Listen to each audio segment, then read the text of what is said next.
Hey guys, welcome back to our channel. What happens when a priest and a skeptic team up to fight the devil himself? Find out in this gripping tale of exorcism and possession. They say the devil can take on many forms, but what happens when he possesses a child and then moves on to his mother? Brace yourself for a terrifying journey into the world of demons and exorcism.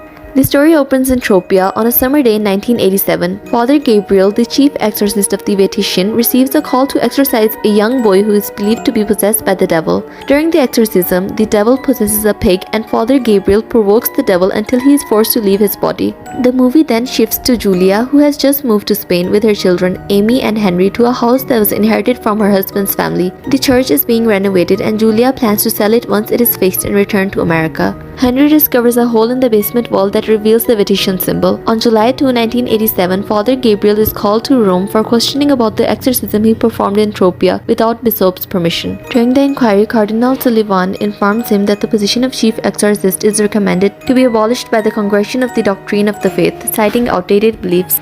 Back in Julia's house, a worker is injured in an explosion caused by something in the hole in the basement wall. Henry starts experiencing seizures and exhibits signs of psychosis, scratching his face, showing hate engraved on his stomach. Julia takes him to the hospital, but his test results are normal. Later that night, Henry grabs Julia's breast and demands to be breastfed, displaying erratic behavior.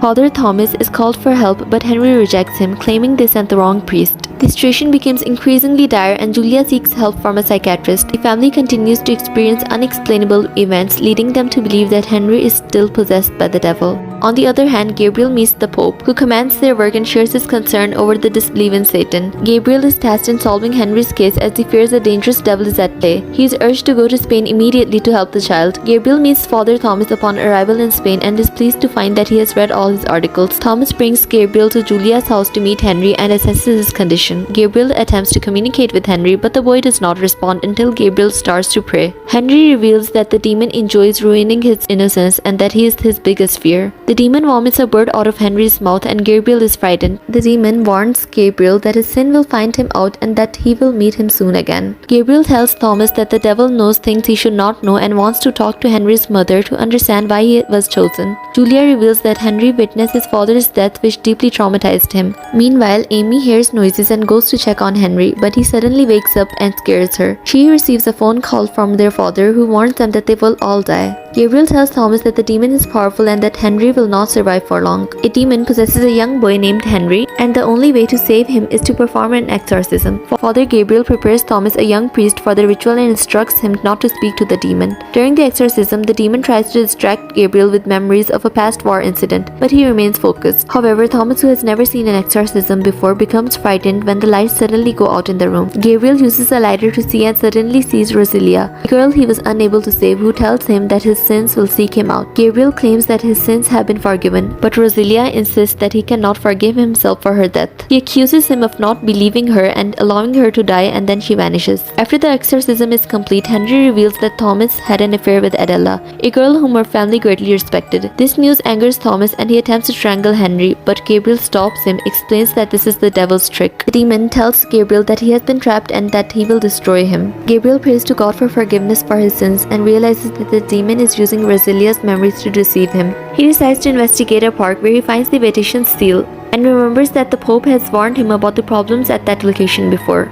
Meanwhile, the demon attacks Julia, pulling her inside her bed, and attacks Amy, who hides in her closet. Gabriel discovers a well under the Vatican seal and triggers an explosion when he drops a burning paper inside. When he returns home, he finds Julia and Amy under attack by an invisible force, but he manages to expel the demon. Gabriel takes Julia and Amy to the church for safety and shows Thomas the Spanish court seal in the well. He explains that the church's history was at its worst during that time, and the victims who refused to change their religion were sealed in the well. Then they find the Vatican stamp hidden behind a broken wall in the basement. The characters in the story discover that there is sulfur gas present which can be fatal. Gabriel and Thomas break down a wall to reveal a secret chamber which Gabriel identifies as a tunnel of sin. Inside, they find a ring with a dead body in the middle, which Gabriel identifies as the Cardinal Protector, the last hope of the church. Gabriel explains that the cage in the room is not for imprisonment but for the Cardinal's Protector's protection in case exorcism fails. Meanwhile, in Rome, the Pope finds a letter from the Cardinal Protector warning of a powerful evil that took over the Abbey of San Sebastian and must be buried forever.